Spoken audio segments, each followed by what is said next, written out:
Bueno, bienvenidos nuevamente. El día de hoy vamos a resolver en este caso parcialmente un poco más de la mitad del problema del mosaico, que es uno de los problemas que más se podían obtener puntos y que era bastante fácil, la verdad.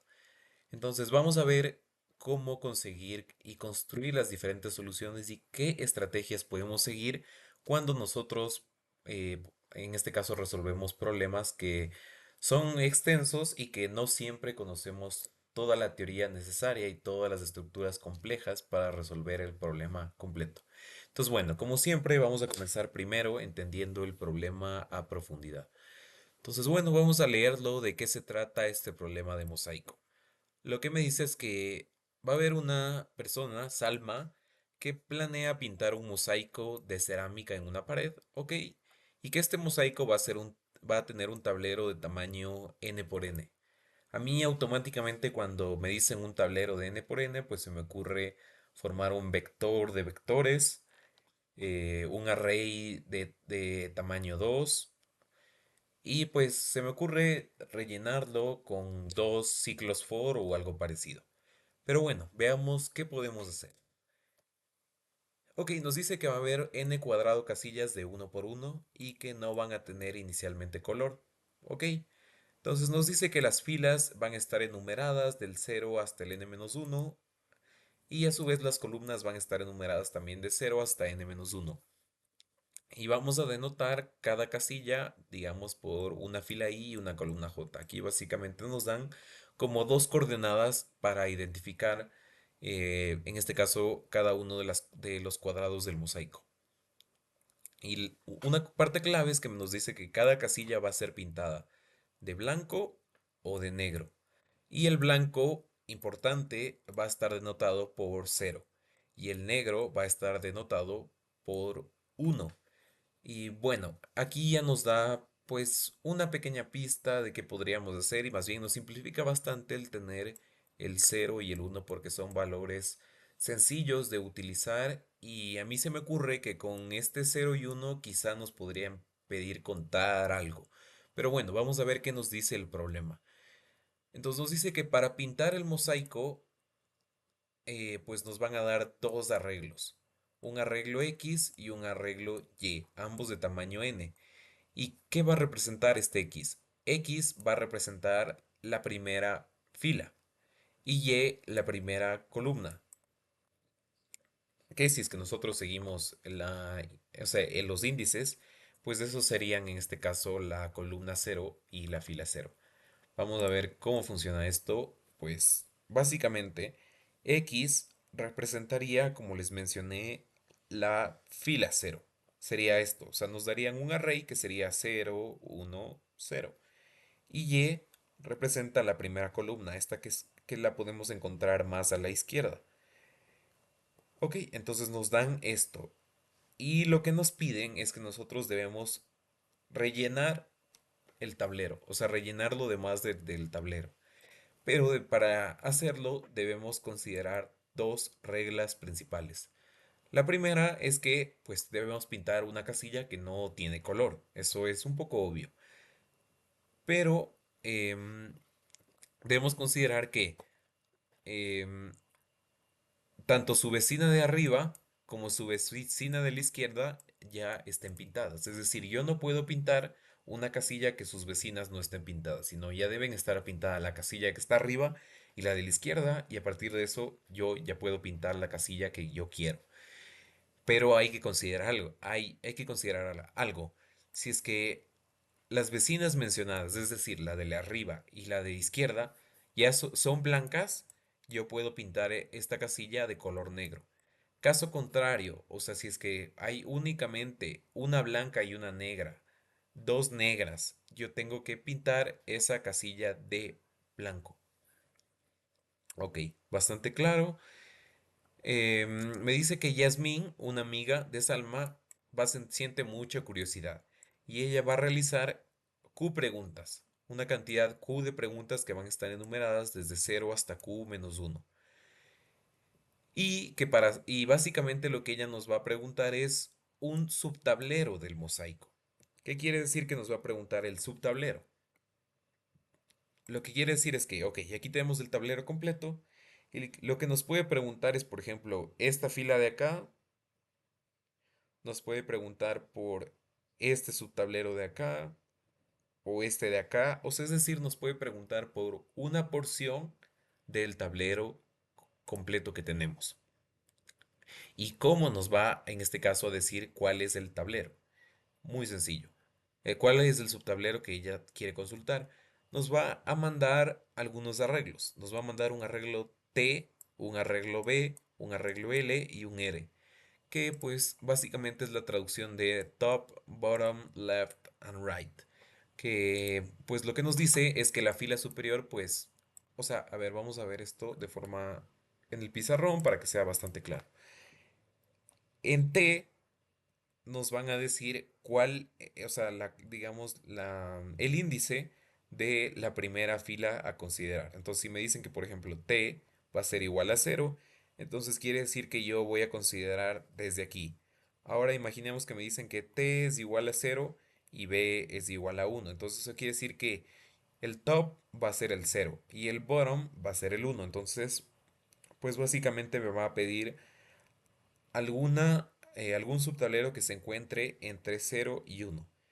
El left, pues imaginemos que me dice que el left es 2 y el right también va a ser 2. Entonces me van a pedir esta subcuadrícula que podemos observar aquí. Entonces, bueno, básicamente lo que nos dan esos cuatro arrays es nos ayudan a delimitar en dónde se va a encontrar nuestro subtablero que debemos consultar.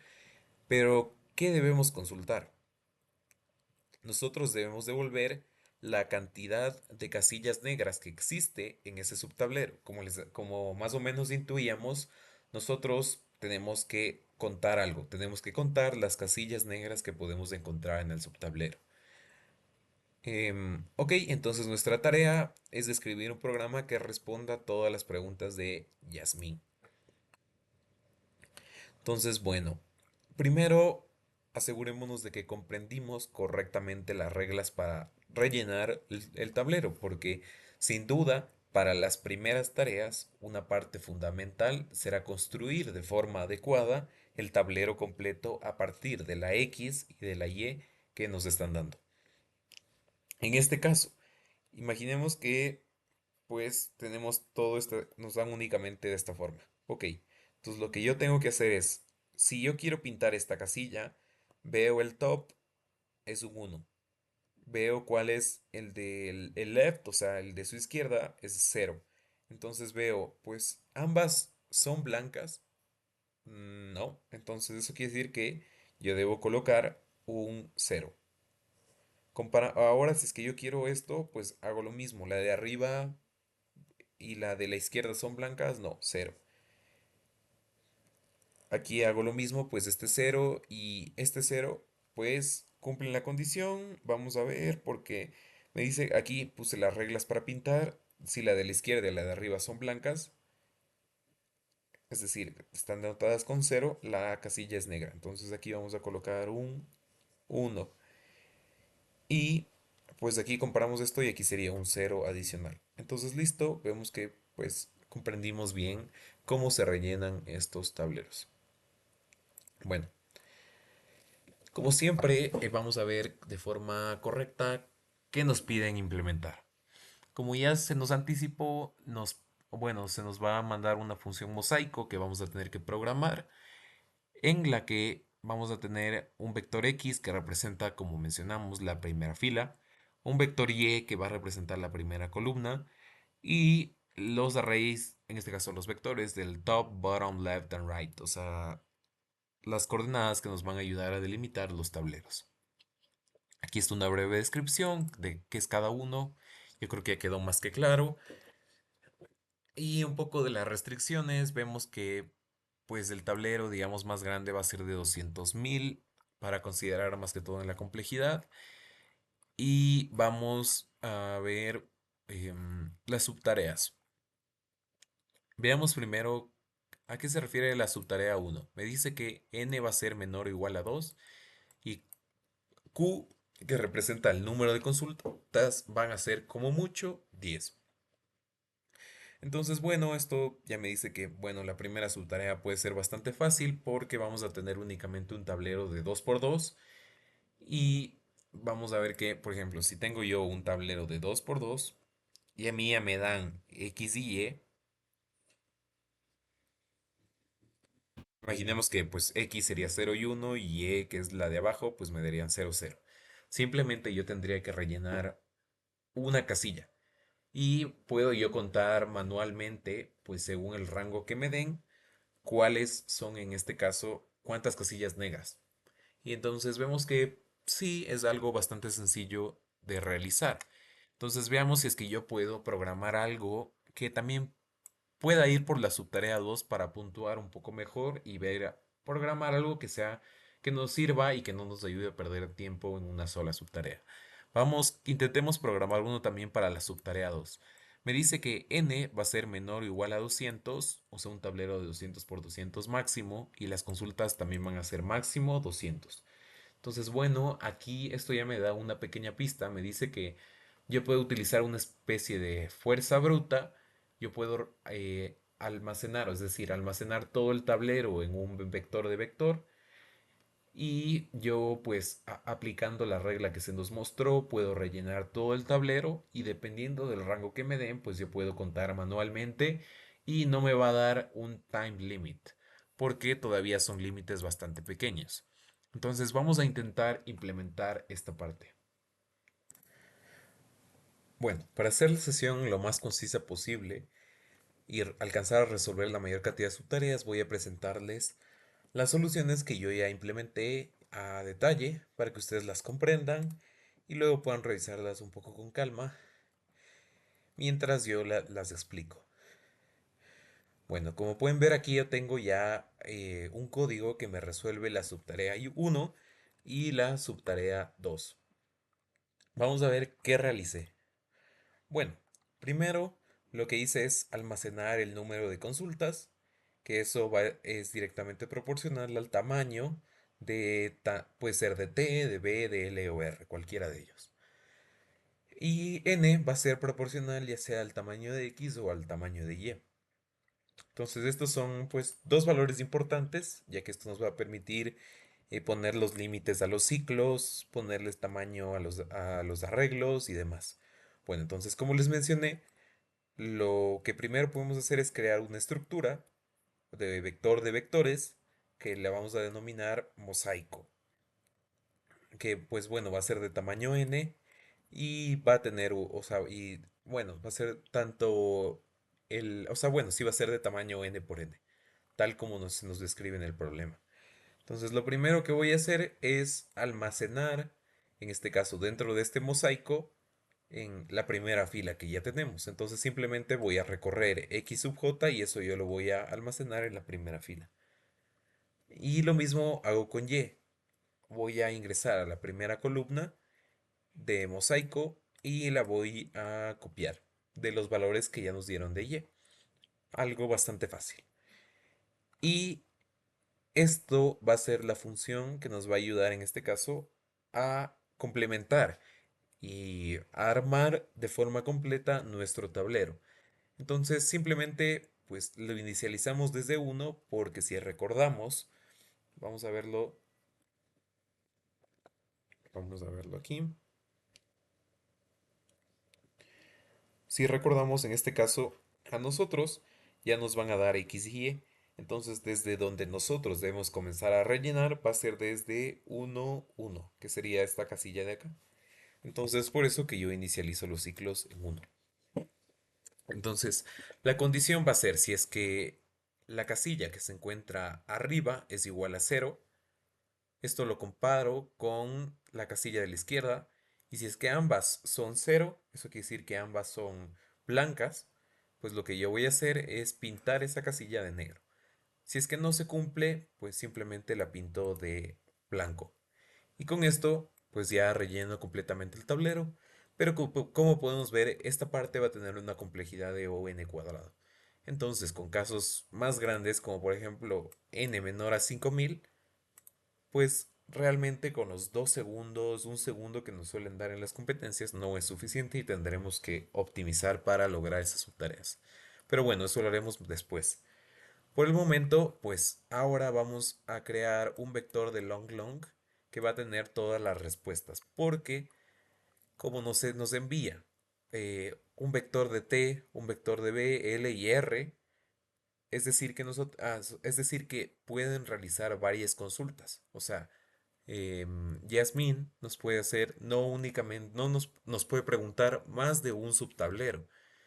Entonces, por eso, pues es fundamental tener un vector para almacenarlos y en esta parte simplemente vamos a procesarlos. O sea, voy a poner desde la primera consulta hasta el Q consultas. Lo que voy a hacer es obtener el row 1, row 2, column 1 y column 2. Son simplemente almacenarlos en estas variables, cada uno de las coordenadas. Y pues, ¿qué voy a hacer? Nuevamente con un doble ciclo, voy a determinar si es que la casilla que yo estoy recorriendo, si es que es igual a uno, es decir, que es uno, es decir, que sí, o sea, es uno y es negra, voy a incrementar el current blacks en uno. Entonces con esto ya me garantiza que yo voy a recorrer todo el subtablero, únicamente el subtablero que me están pidiendo, y yo voy a contar cuántos unos, es decir, cuántas casillas negras van a existir en esta parte, y esto simplemente yo lo guardo en respuesta sub k y retorno las respuestas.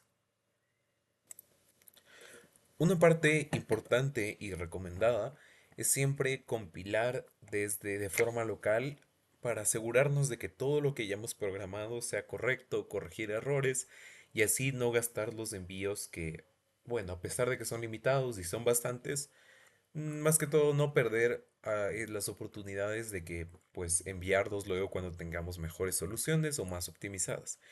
Entonces, para evitar todo eso, pues siempre lo recomendable es ejecutar de forma local nuestro programa.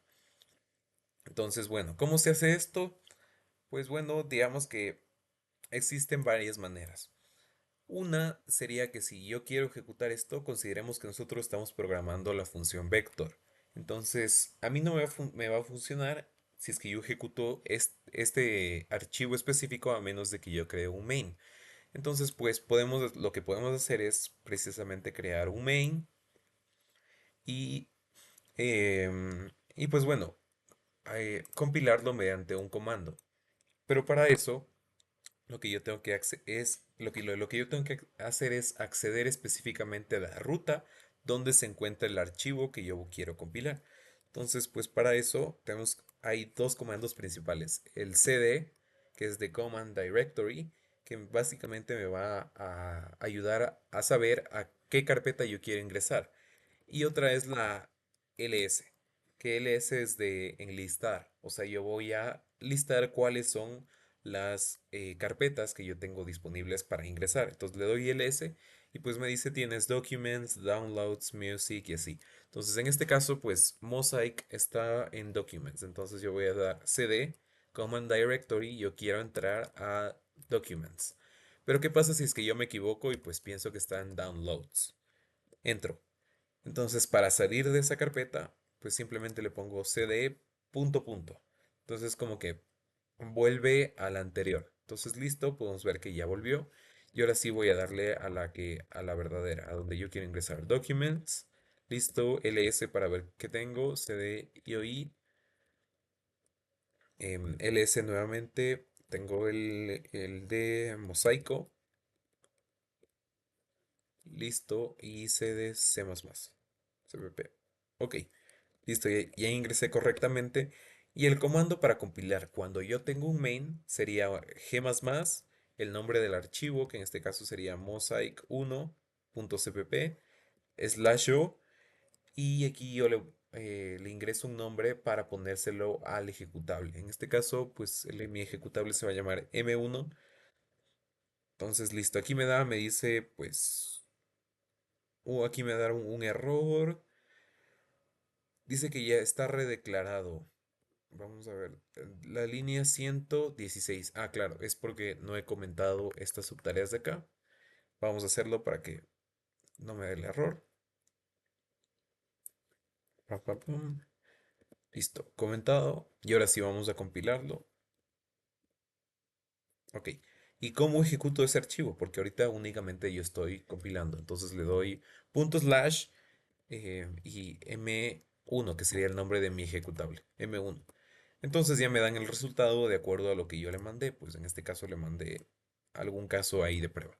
Entonces bueno, ya vemos que sí compila efectivamente. Entonces ya puedo yo enviar mi solución.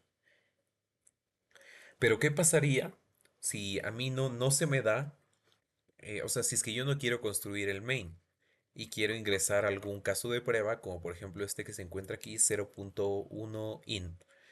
Entonces, como ya se les ha mencionado en alguna sesión, lo que podemos hacer es que tenemos este comando de .compile cpp que lo que va a hacer es compilar nuestro código, similar al G++. Pero lo que va a hacer es compilar junto con el grader.cpp, que aquí es donde se encuentra nuestro main.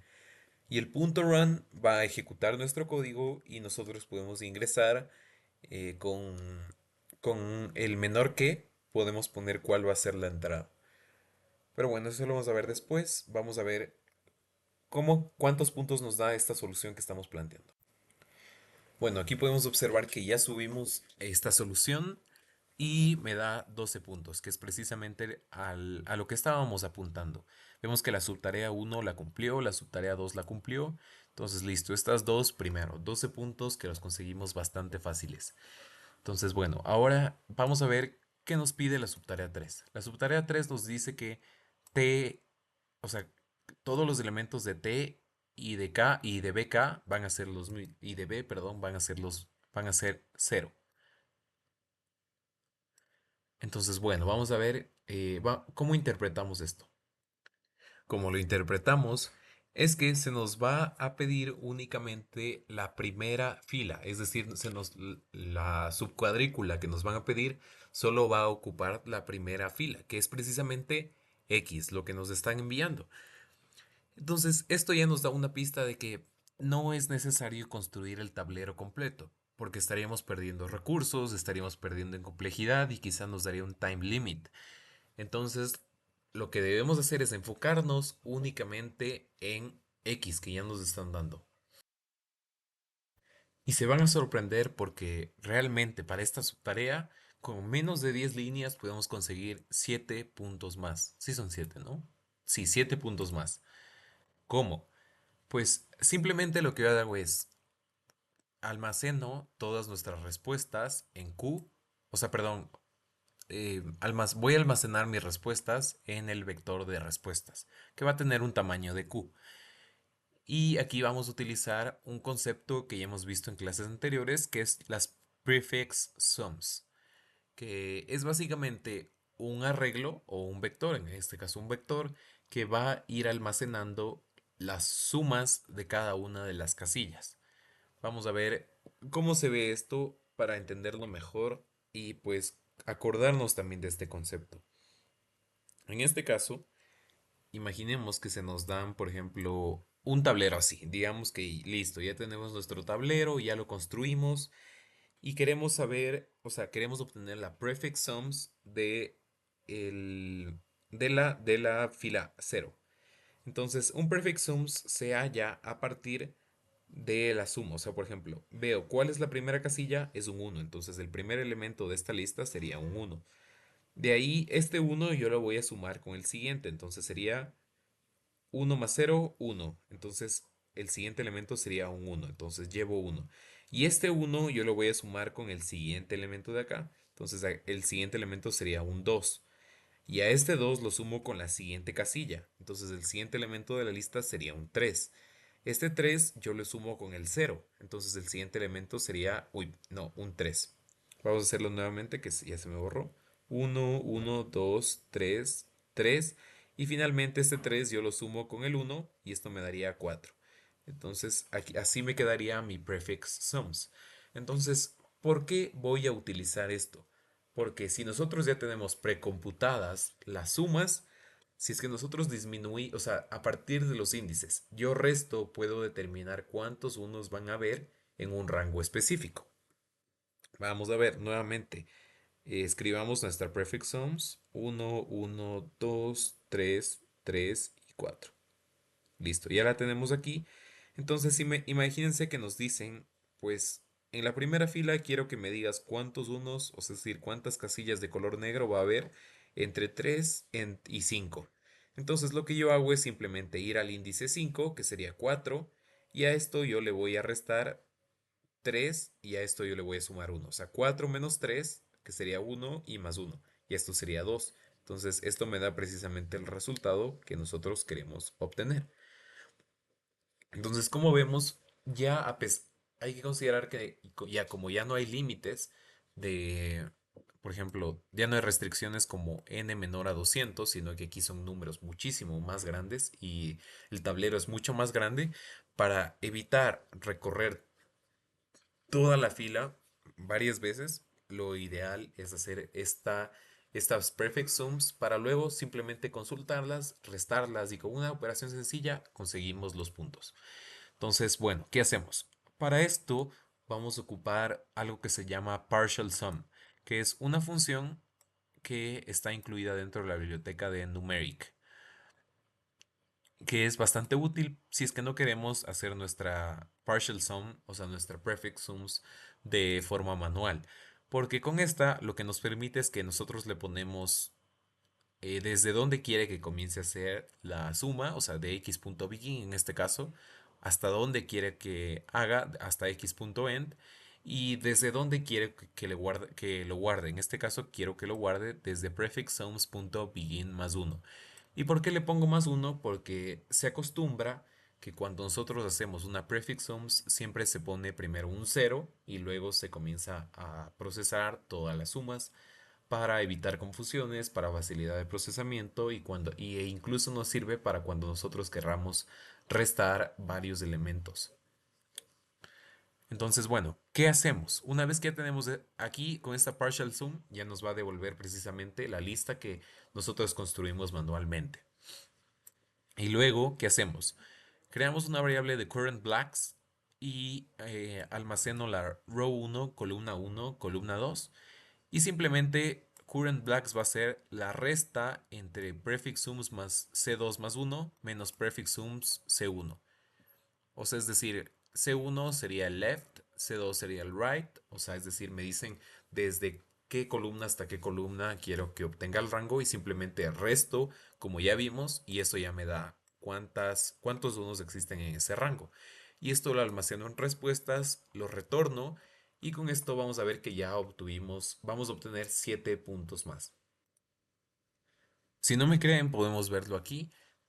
Únicamente cumplió la subtarea 3, me dio 7 puntos más y una ventaja que tenemos en la IOI es que cómo se puntúa, cómo se brinda el puntaje final de nuestro problema mediante la suma de todas las subtareas que nosotros hayamos cumplido con nuestros diferentes códigos. Eso quiere decir que si es que yo envío un código que solo resuelve la subtarea 1 y luego se me ocurre otra solución que solo resuelve la subtarea 3, el puntaje final que yo voy a obtener va a ser la suma del puntaje de la subtarea 1 más la subtarea 3. Entonces, una estrategia que nosotros podemos considerar es la que estamos haciendo ahorita, ir únicamente por cada subtarea para obtener la mayor cantidad de puntos posibles y vamos a ver que podemos avanzar bastante con el problema. Y ahora vamos con la siguiente subtarea. Me dice que n es menor o igual a 5000. Y aquí es donde las cosas se vuelven un poquito más complicadas. No tanto, pero sí un poco. Porque ya los límites son muy grandes. Entonces, hacer un doble ciclo más que todo para consultar y saber cuántos unos hay en un rango específico, pues puede volverse ineficaz y de seguro nos va a dar un time limit. Entonces, para evitar esto, como ya vimos, algo eficaz que nos ayuda bastante es prefix sums. Pero como vamos en este caso a trabajar ya no solo una sola fila, sino ya un pequeño rectángulo, un subtablero, vamos a implementar las Perfect Sums 2D, que alguna vez ya la vimos cuando estuvimos repasando la Yusaku Guide en las Perfect Sums. Vemos que existen algo que se llama, como les dije, Prefix Sums 2D, que si es que quieren revisar un poco más de ellas, estudiarlas, si es que se les olvidó quizá, pueden ingresar a la página de la USACO Guide en el nivel de Silver y aquí está en este caso una descripción muchísimo más detallada para que puedan revisarlo con calma. Pero básicamente lo que me dice es que si es que yo tengo un subtablero y yo quiero básicamente hallar la suma, em, pues puede ser bastante fácil obtenerla. Porque, por ejemplo, imagínense que yo tengo este tablero y yo quiero únicamente obtener la suma de los que se encuentran pintados en azul.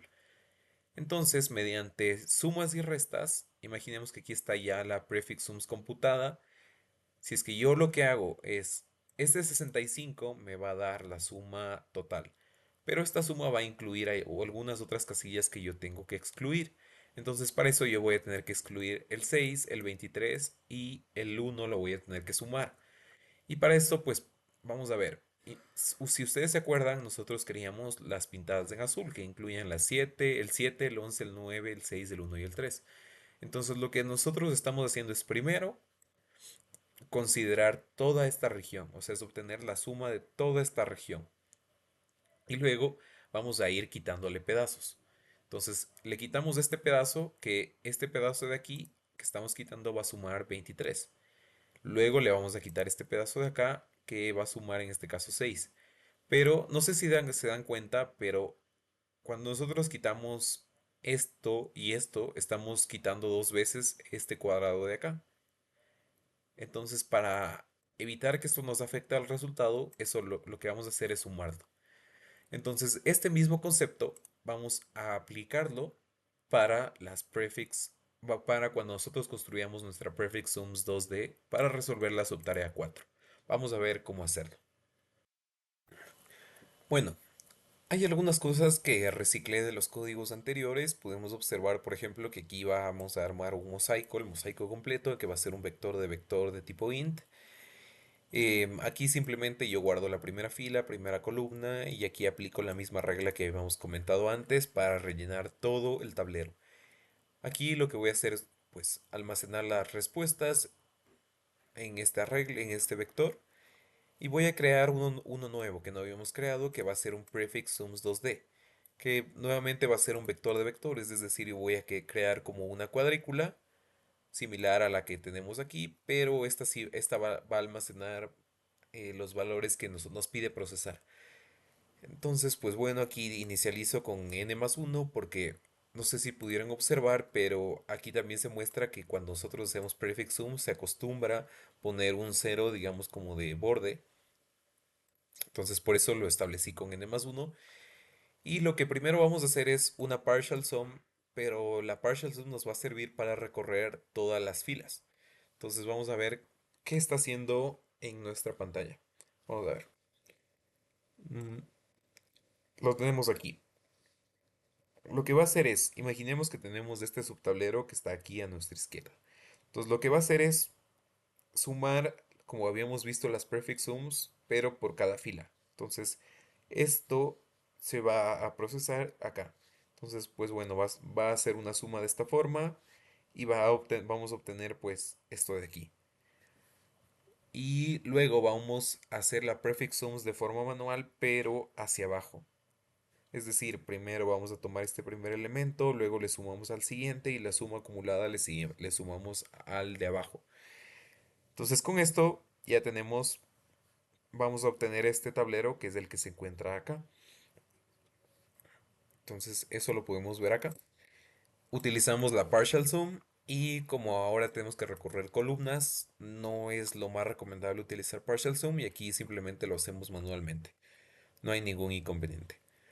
Y simplemente yo proceso las respuestas. Entonces, ahora sí tomo en cuenta las coordenadas del row 1, row 2, column 1 y column 2. Y a partir de esto, pues creo una variable current blacks, que lo que va a hacer es justamente lo que estábamos viendo aquí. O sea, voy a tomar el valor, en este caso, un equivalente al valor en verde, y voy a restarle el valor, o sea, las diferentes secciones que en este caso van a estar representadas de esta forma. O sea, prefix sums 2D, R2 más 1 y C2 más 1 me va a dar el total de todo el tablero y lo que le voy a restar son las sumas de las diferentes secciones, que esta sería de la sección de arriba, de la sección de la izquierda y esto es lo que yo le sumo porque esto es lo que se está restando dos veces. Y a partir de esto, pues simplemente guardo en respuesta su K y retorno las respuestas. Y vamos a ver que con esta solución, que no es muy complicada, vamos a resolver la subtarea uno, 2 y 4. Bueno, ya subí esta solución, esta parte de la solución, y vemos que efectivamente resolvió la subtarea uno, que ya la tenemos resuelta, la 2 también, y la nueva es la subtarea 4, que como vemos, pues se resolvió de forma correcta, tenemos los 10 puntos adicionales, y hasta ahora si vemos tenemos 5 más 7, que son 12, más 7 son 19, y más 10 pues son 29 puntos, que ya es algo bastante cuantioso, y vamos a ver cómo seguir resolviendo algunas subtareas más. Ahora vamos con la subtarea 5, que es una tarea bastante peculiar. Porque ¿qué me quiere decir esto? Que x sub y que x y y en el índice y que es igual y que es cero. Eso quiere decir que la primera fila y la primera columna van a tener un cero. Y esto, si aplicamos las reglas, nos va a dar un patrón bastante peculiar. Vamos a observar qué va a suceder. Observemos esto. Yo ya hice previamente el ejemplo y veamos que, bueno, nos dan la primera fila cero, la primera columna cero.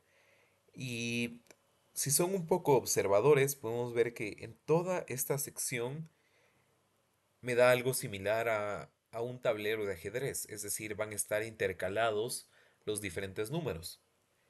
Entonces, este problema, en específico esta subtarea, se simplifica muchísimo, porque ya no va a ser necesario utilizar un prefix sums o algo muy sofisticado. Simplemente se transforma en un problema de calcular un área. ¿Por qué digo esto? Imagínense que me piden esta región de aquí.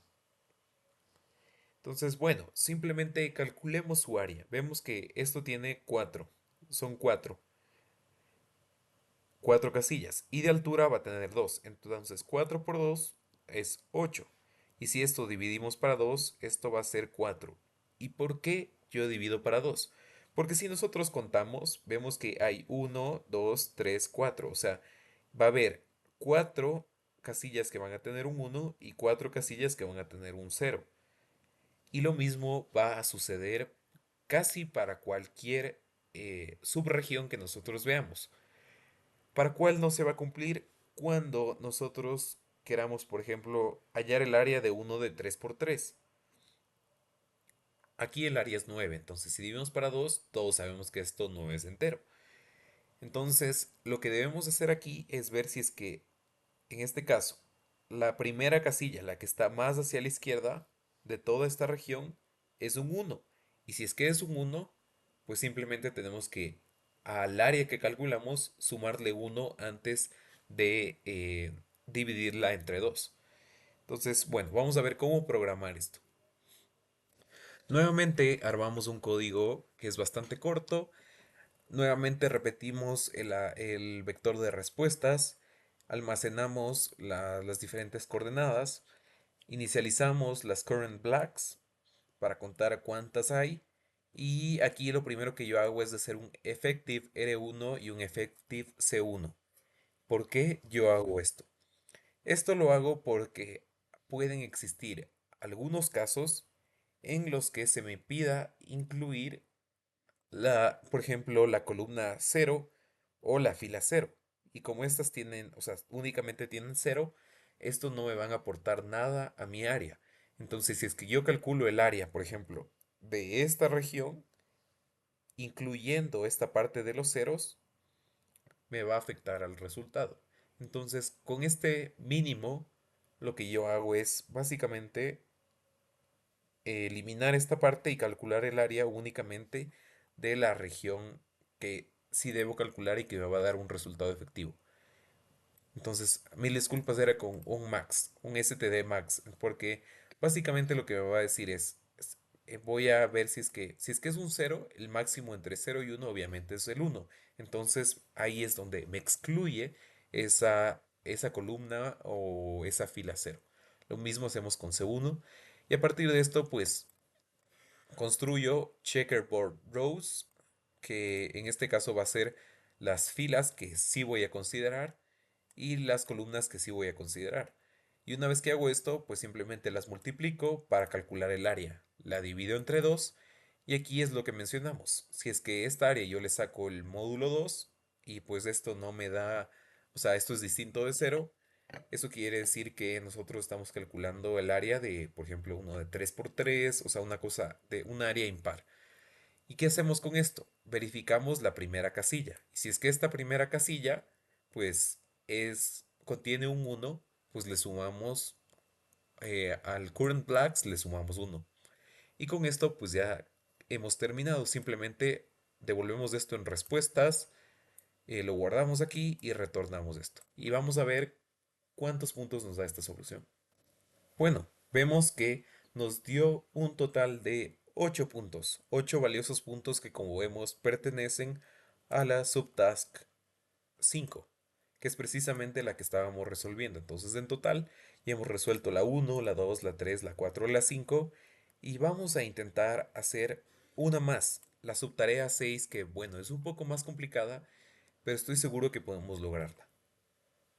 Bueno, ahora nos vamos a enfocar en la subtarea 6. Y pues esta vamos a ver que es sencilla también porque me dice que TK va a ser igual a BK y LK va a ser igual a RK.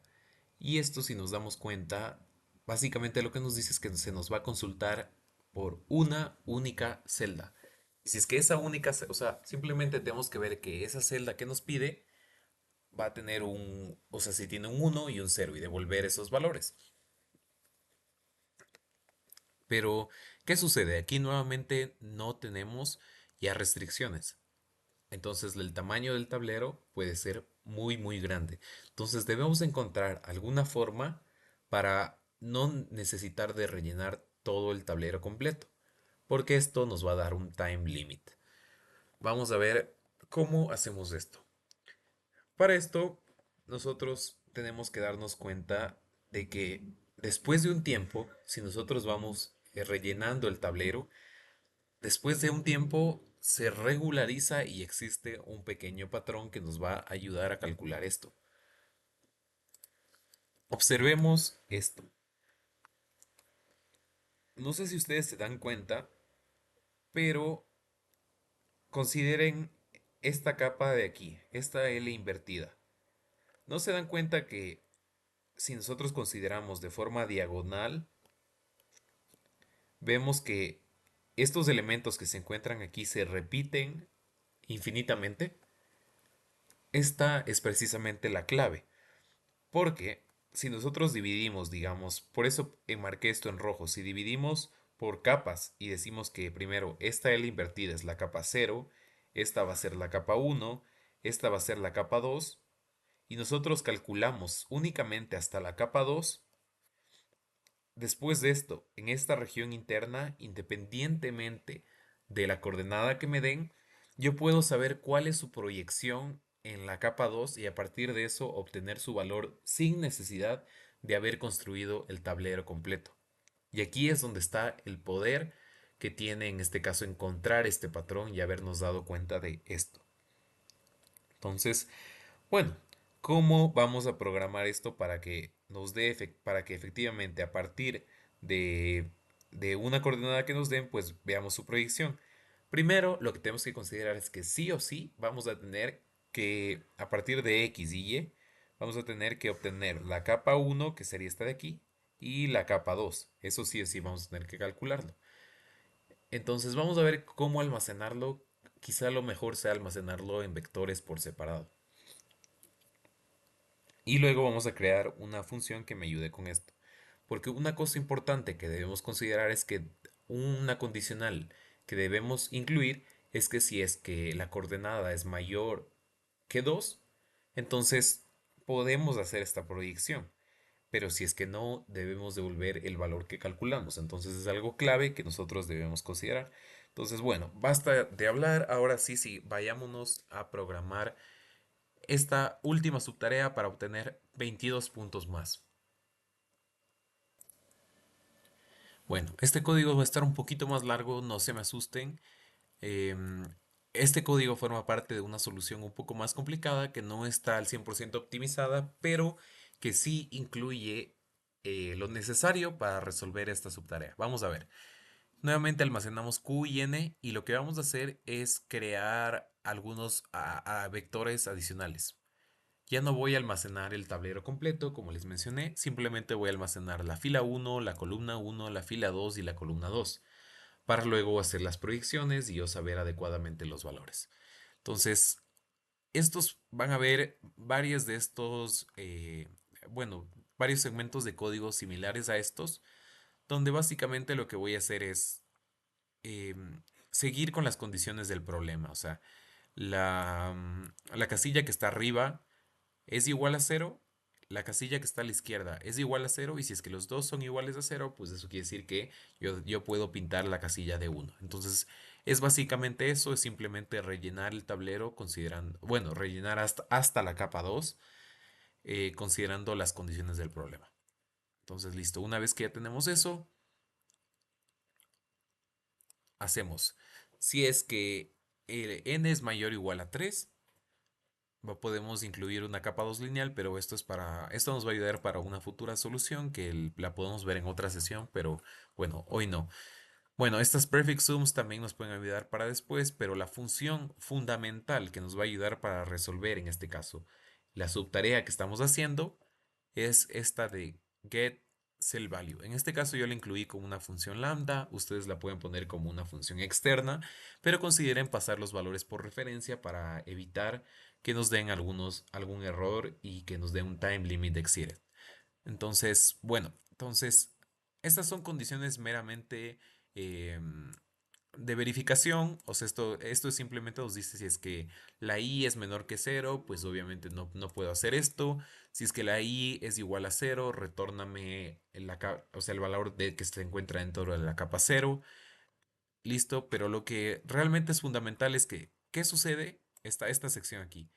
¿Qué sucede cuando las coordenadas que nos dan son mayores a 2? Entonces, es decir, yo debo hallar su proyección. Para esto yo creé esta k-offset, que lo que hace es obtener el mínimo entre la coordenada de i y la coordenada en j. Y a eso restarle 2. Y a partir de esto yo le resto a la fila 2 y a la columna 2 y ya me va a dar la proyección. Puede que no sea intuitivo, pero vamos a ver que sí se cumple esto. Imaginemos que yo quiero obtener cuánto va a valer la columna 4 5. Ya de por sí sé que la 4 5 que es esta de aquí va a valer cero. Bueno, ya lo sé. Pero veamos, imaginemos que nosotros no calculamos eso. Entonces, lo que hago es, ¿cuál es el mínimo entre 4 y 5? El mínimo obviamente es 4. Entonces, como vimos, a este 4 yo le voy a restar 2. Entonces esto me da un total de 2. Y este 2 yo voy a restar a la coordenada i y a la coordenada en j. Entonces 4 menos 2 y 5 menos 2 me va a dar la coordenada 2 y 3. Y eso va a ser la proyección en la capa 2. Entonces vamos a ver dónde se encuentra 2 y 3. Entonces podemos ver que esto es el cero. Y si vemos, esta es su proporción diagonal. Entonces, pues automáticamente con esto ya podemos saber que es el valor cero. Entonces, con esta función, básicamente podemos cumplir con esta subtarea. Simplemente, pues, con esto hallamos todas las coordenadas y si la coordenada de R1 es igual a R2, C1 es igual a C2, simplemente obtengo el getCellValue y con esto ya cumplo con la subtarea. Posteriormente estuve trabajando para cumplir con más subtareas, pero por el momento lo que tengo implementado es hasta esa subtarea que pudimos observar. Y vamos a ver cuántos puntos me va a dar y cuántos vamos a conseguir en total por haber resuelto todas estas subtareas. Vemos que este código me va a dar un total de 34 puntos, porque va a resolver la 5, la 7 y la más cuantiosa, la que más nos importaba, la subtarea 6, que vamos a hallarla de forma correcta. Entonces vamos a ver cuántos puntos obtuvimos por resolver todas estas tareas y para que vean que efectivamente sí se cumple lo que le estaba diciendo. ¿Cuál es mi score? 59 puntos de 100. lo cual es una gran ventaja y como pueden ver, no ocupamos estructuras ni cosas muy complicadas, sino simplemente cosas que hemos visto a lo largo del curso. Así que espero que este problema les haya servido para motivarse y saber que ustedes sí pueden con estos problemas y pueden obtener muchos puntos con sus conocimientos y pueden seguir mejorando. Pues les invito a que revisen todo el problema. Asimismo, se les va a enviar las soluciones de cada una de las subtareas, esta solución que se está construyendo, para que ustedes puedan complementar su aprendizaje y puedan programarlo por su cuenta. Les animo a que sigan estudiando, a que sigan viendo más problemas de la IOI y que sigan asistiendo a nuestras sesiones. Muchísimas gracias y que tengan todos un buen día.